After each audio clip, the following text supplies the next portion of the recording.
appreciate and understand that many people across New South Wales are feeling anxious and concerned, but we will get through. We've got through the last 2 years and we'll get through this difficult time as well. Every challenge that has come our way, our state has stood tall. We have made the efforts to get our state through this difficult time, and we'll continue to do that as we move through the coming weeks and months. I want to particularly say the key to that success has been the vaccination rate. And even yesterday we saw, which Susan Pearce will speak to, first dose vaccination rates on having one of the highest days ever.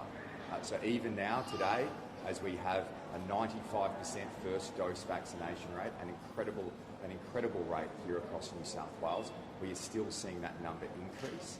And across the board as well, our booster campaign is going incredibly well.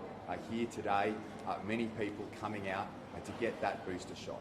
And that has been incredibly successful in ensuring that we've been able to keep our hospital system in a very strong position at a time where we have incredibly high case numbers. We expect those numbers to continue to increase, but the best thing that you can do to keep you and your family safe is to go out and get a booster shot.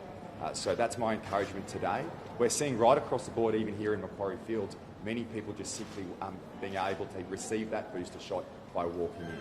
The eligibility across the state is around 2.5 million people are currently eligible for a booster shot. We're seeing in our centres 16,500 being conducted in our 40 centres right across New South Wales, and we're also commencing mobile outreach to regional and remote parts of New South Wales to provide that booster shot. We were particularly successful in the vaccination program for those particularly vulnerable communities, our Aboriginal communities in regional and remote New South Wales, and we will continue that work as we go through this booster campaign. And if we take that same approach that we've taken over the last 6 months of the vaccination program, I'm incredibly confident that we will ensure that vulnerable people right across the state are able to receive that booster. Now, obviously, it's slightly different to the vaccination program. You can get your booster shot at your pharmacist, and we're seeing a major increase in pharmacists taking on booster shots, as well as your GP. And once again, simply because you received your vaccination in a GP or in a hub here or in a pharmacist, you don't have to follow the same program that you did last time. Please get that booster shot. There's 2.5 million people across New South Wales who are eligible. I want to make a comment in relation to obviously the significant lines for PCR testing across the state.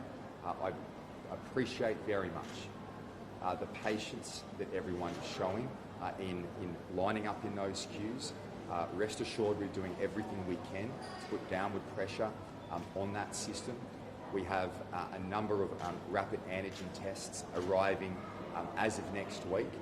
That will significantly assist, but my clear message today is if you are not required to get a PCR test, please do not line up in that queue because we need people who are feeling unwell, who are classified close contact, that is, somebody who is a member of a household of somebody who is positive with COVID, or somebody who is advised by New South Wales Health to get that test, to be able to get tested, and their turnaround time to be improved. So I know that many people are showing great patience. It's a difficult time, but we will get through.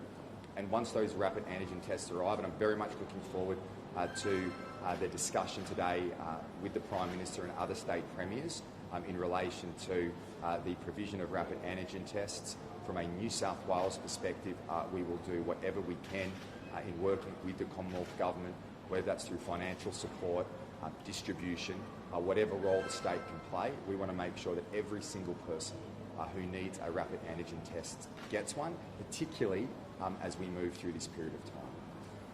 So I'm going to end by, once again, thanking our frontline workers, thanking everybody across our state for the amazing effort and patience that you are showing. If we can continue to be patient as we move through this period, if we can continue to treat everybody with kindness and respect, particularly those health workers, particularly those people on the front line doing that testing, we will ensure that we get through stronger out the other side.